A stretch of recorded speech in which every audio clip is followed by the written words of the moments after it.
ചേച്ചിക്ക് ഇതുവരെയായിട്ടും ചെയ്തതിൽ ഏറ്റവും ഇഷ്ടപ്പെട്ട കഥാപാത്രം എന്താ? അമ്മേ അങ്ങനെ പറയാൻ പറ്റില്ലടാ, എനിക്ക് എല്ലാം ഇഷ്ടാ.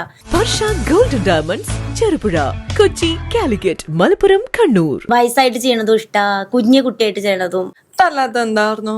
ഇഷ്ടല്ലാത്തതാ എനിക്ക് കംഫർട്ട് അല്ലാന്ന് തോന്നിയിട്ടുള്ളത്, എനിക്ക് തന്നെ തോന്നിയിട്ടുള്ളത് ഭയങ്കര ബുദ്ധിസ്റ്റ് ആയിട്ടുള്ള കഥാപാത്രങ്ങൾ അങ്ങനെ കിട്ടിയിട്ടില്ല. അല്ല, എനിക്ക് പേടിയാ. ബുദ്ധിപരമായി സംസാരിക്കൂലേ ടീച്ചർ, പഞ്ചായത്ത് മെമ്പർ, പ്രസിഡന്റ്, അമ്മേ പഞ്ചായത്ത് പ്രസിഡന്റ്, മെമ്പർ, അങ്ങനത്തെ വിവരമുള്ള കാര്യങ്ങൾ മറ്റുള്ളവർക്ക് പറഞ്ഞു കൊടുക്കുമല്ലോ. അത് എന്നെ കൊണ്ട് പറ്റൂല. മറ്റേ മറ്റേ ഭാര്യ ആട്ടുന്നത്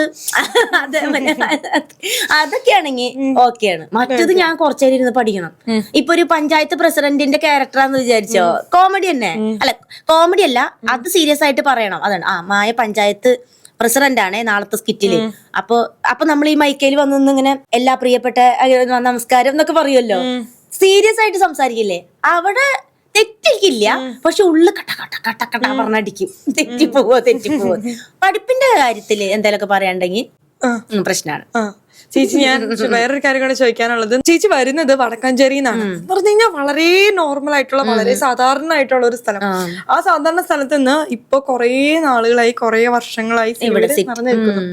അപ്പൊ ഈ പ്രശസ്തിയൊക്കെ എങ്ങനെ ഹാൻഡിൽ ചെയ്യുന്നു? അങ്ങനെയൊക്കെ ചോദിക്കുമ്പോ അങ്ങനെ അത്ര വലിയ ആളാണെന്ന് പറയാൻ പറ്റില്ല. പക്ഷെ അതിന്റെ എനിക്ക് ഏറ്റവും വലിയ സന്തോഷം, നാട്ടിൽ എന്നെ ഗസ്റ്റ് ആയിട്ട് 3 പ്രാവശ്യം ക്ഷണിച്ചു.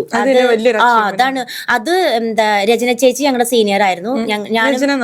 രചന നാരായണകുട്ടി, രചന ചേച്ചി ഞാനും ഒരേ സ്കൂളിലായിരുന്നു. ചേച്ചി എന്റെ സീനിയർ ആണ്. അപ്പൊ ചേച്ചി ഏതെങ്കിലും രീതിയിൽ ഹെൽപ്ഫുൾ ആയിട്ടുണ്ടോ? ചേച്ചി ഹെൽപ്ഫുൾ തന്നെയാണ്. പക്ഷെ ഞാൻ മിസ്യൂസ് ചെയ്തിട്ടില്ല. ഇപ്പൊ എന്തെങ്കിലും ചാൻസ് മേടിച്ചു അതൊന്നും ഞാൻ ചോദിക്കില്ല, അതൊന്നും ചോദിക്കില്ല. പക്ഷെ ചേച്ചി എവിടെയും പറയും മായ നമ്മുടെ കുട്ടിയാണ് എന്നൊക്കെ പറയാം. അങ്ങനെ അതൊക്കെ ഉണ്ട്. ഞാൻ ആരെയും എന്റെ ഫ്രണ്ട്ഷിപ്പ് ഞാൻ മിസ്യൂസ് ചെയ്യാറില്ല. ഇപ്പൊ സിനിമയിൽ തന്നെ ഒരുപാട് പേര് അറിയുന്നവരുണ്ട്, ഡയറക്ടേഴ്സ് ആണെങ്കിലും എല്ലാം. പക്ഷെ ചാൻസിന് വേണ്ടിയിട്ട് ഞാൻ ആരെടുത്തും ചോദിക്കാറില്ല. എന്തെങ്കിലും ഉണ്ടെങ്കിൽ അവര് തരുമല്ലോ. അങ്ങനെ ചോദിക്കലൊക്കെ കുറവാ. മിസ്യൂസ് ചെയ്യാൻ എനിക്ക് ഇഷ്ടമില്ല. ഞാൻ എപ്പോഴും അതിങ്ങനെ കാത്തു സൂക്ഷിക്കും. നമ്മുടെ ഫ്രണ്ട് ആണ്. ചേച്ചിയുടെ ഫ്രണ്ട് ആണെന്ന് പറഞ്ഞുകൊണ്ട് വേറെ ആരെങ്കിലും ചേച്ചിനെ മിസ്യൂസ് ചെയ്തിട്ടുണ്ടോ? അതായത് ഞാൻ ഉദ്ദേശിച്ചത്, നമ്മള് വിചാരിച്ചു കഴിഞ്ഞാൽ സിനിമയിലൊന്നും നടക്കാൻ പോകില്ലല്ലോ. അങ്ങനെയൊന്നുമില്ല. ഇല്ല, അങ്ങനെയില്ല. ചാനലിലൊക്കെ ഞാൻ ചിലപ്പോ ആരെയൊക്കെ പരിചയപ്പെടുത്താറൊക്കെ ഉണ്ട്. നീ മനോരമയിലേക്ക് വാ, ഞാൻ പറഞ്ഞു നോക്കാം, നിനക്ക് അങ്ങനെ ആഗ്രഹം ഉണ്ടെങ്കിൽ നീ ചാനലിലേക്ക് വാ, അവിടെ വേണമെങ്കിൽ നമ്മൾ പറഞ്ഞാൽ ചിലപ്പോ എടുത്തു എന്നൊക്കെ വരും. സിനിമയിലൊന്നും നമ്മൾ പറഞ്ഞെടുക്കൂല. ഞാൻ തന്നെ എന്തെങ്കിലും ആവട്ടെ എന്നൊക്കെ. ചേച്ചിക്ക് പാട്ട് പാടാനൊക്കെ അറിയില്ലേ? പിന്നല്ല, ഞാന് പാടി തുടങ്ങിയ പിന്നെയാണ് ശ്രേയ ഘോഷാൽ ഇവിടെ ഇല്ലാതായത്. മറ്റേ ശ്രേയ ആയിരുന്നല്ലോ ഒരുപാട് പാട്ട് പാടുണ്ടായിരുന്നു. ഞാനൊരു സിനിമ പാടിയപ്പോ പിന്നെ എല്ലാരും ഉണ്ട്. അത് വരാനിരിക്കുന്നേ ഉള്ളൂ. അപ്പൊ അല്ല, അത് പാടി കഴിഞ്ഞപ്പോഴാണ് പിന്നെ എല്ലാരും പറഞ്ഞത് നീ ശ്രേയ പാടണമെന്നില്ല. അപ്പൊ പിന്നെ ശ്രേയ ഇനി അവിടെ തന്നെ ഹിന്ദി തന്നെ അവര് കുറച്ചുകൂടെ ശ്രദ്ധിക്കട്ടെ, ഇപ്പൊ മലയാളത്തിൽ ഇനി മായ ഉണ്ടല്ലോ എന്ന് പറഞ്ഞു. പെണ്ണും പിള്ള എഴുന്നേറ്റോ, ബാത്റൂമിൽ പാടുന്ന എന്നോടാണ് പാട്ട് പാടുവന്നൊക്കെ.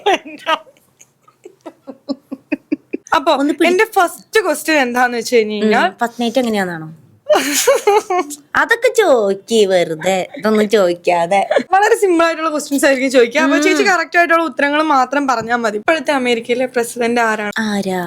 ആരാ അറിയില്ല. ജോർജ് ബുഷോ? ഞാൻ അമേരിക്കയിലല്ലായിരുന്നു. ഞാൻ കഴിഞ്ഞ ഏപ്രിൽ പോയിട്ട് ഒരു മാസം ഒന്ന് തിരിച്ചു പോന്നു. ഇതൊന്നും ചോദിക്കുന്നൊന്നും എന്നോട് പറഞ്ഞില്ല. കുറച്ചു നേരം ചിരിച്ച് കളിക്കാന്ന് മാത്രമേ പറഞ്ഞിട്ടുള്ളൂ. Donald Trump. ട്രംപ്. ശരിയാ, ട്രംപ് എന്ന് എനിക്കറിയായിരുന്നു. പക്ഷെ ബുഷൊക്കെ എന്നാടാ മാറിയേ? കുറച്ചാളായി മാറിയിട്ട്. അത് അറിയാന്നുള്ള അഹങ്കാരാണ്. എന്നാ റഷ്യൻ പ്രധാനമന്ത്രി ആരാ? പുടിൻ. വേണ്ടായിരുന്നു, അറിയാല്ലേ. ഞാൻ അവിടെ വന്ന് കയറിയപ്പോഴേ പറഞ്ഞു താൻ സീരിയസ് അത്. എന്നാ ചിറാപ്പൂഞ്ചിയിലോ? ചിറാപ്പുഞ്ചി സിക്കിമോ? ആസാമില്ല. അങ്ങോട്ട് നോക്കാൻ പാടില്ല. സിക്കിമാന്ന് തോന്നുന്നു. അല്ലേ, സിക്കിമിലല്ലേ? എനിക്കറിയില്ല. ഞാനാണ് ക്വസ്റ്റ്യൻ ചോദിക്കുന്നത്, അപ്പൊ ചേച്ചിയാണ് ഉത്തരം പറയേണ്ടത്. സെക്കൻഡ് ക്വസ്റ്റ്യൻ എന്താന്ന് വെച്ച് കഴിഞ്ഞാൽ, ഒളിമ്പിക്സ് ഫ്ലാഗില് എത്ര റിങ്സ് ഉണ്ട്? 4. 6. കറക്റ്റ് പറ. 5 എന്നോടാ ചോദിക്കണേ? കറക്റ്റ് ആയത് അറിഞ്ഞൂടാ. ഒരെണ്ണം പറ. 6. ഞാൻ ഓപ്ഷൻസ് പറയാം. 4, 5, 6. 6 തെറ്റാണ്. 4 അഞ്ചാണ്. 5 ഞാൻ 5 പറഞ്ഞു, അപ്പൊ അല്ല പറഞ്ഞു. കറക്റ്റ് ലോക്കിയാണ് ഉത്തരം. ഓക്കെ, എന്ത് കാര്യത്തിലാണ് എന്നോട് ഇതൊക്കെ ചോദിക്കണത്? എന്റെ അമ്മയാണ് സത്യം, ഞാൻ എന്റെ ഫ്ലാഗ് കണ്ടിട്ടില്ല. ഒളിമ്പിക്സിന്റെ ആ ഓക്കെ, അത് കുഴപ്പമില്ല. മറ്റേ ഇങ്ങനെ ഇങ്ങനെ അതെനിക്കറിയാം, 4 റിംഗ് ഉള്ളത് എനിക്കറിയാം. 6 റിംഗ്. ആ അല്ല മാം, 6 അല്ല 5. കണ്ട തെറ്റിയില്ലേ? ഓക്കെ, ഇനി എന്റെ അടുത്ത ക്വസ്റ്റ്യൻ. മഹാരാഷ്ട്രയിലെ ഭാഷ ഏതാണ്? മഹാരാഷ്ട്ര. മഹാരാഷ്ട്ര എന്നും പറഞ്ഞോണ്ടൊരു ഭാഷ ഇല്ല. ഹിന്ദി. ഹിന്ദി. ആ പറഞ്ഞോ. മറാഠി. മറാത്തി. കറക്റ്റ്. വേൾഡിലെ ഏറ്റവും ഫാസ്റ്റസ്റ്റ് ആയിട്ടുള്ള അനിമൽ ഏതാണ്? ഒട്ടകപക്ഷി. അനിമല. അല്ല അനിമല, ചീറ്റപ്പുലി. ചീറ്റ. കറക്റ്റ്. ഓക്കെ, നമ്മുടെ നാഷണൽ ആന്തം ആരാണ് എഴുതിയത്? രവീന്ദ്രനാഥൻ. ഏതാ പാട്ട്? ജനഗണമനല്ലേ? കറക്റ്റ്. മായനെ ഇഷ്ടപ്പെടുന്ന കുറേ പ്രേക്ഷകരുണ്ട്. അപ്പൊ ഈ പ്രേക്ഷകരോട് എന്താണ് മായക്ക് പറയാനുള്ളത്? അവരുടെയൊക്കെ സപ്പോർട്ട് കാരണമാണ് ഞാൻ ഇപ്പൊ ഇവിടം വരെ എത്തിയത്.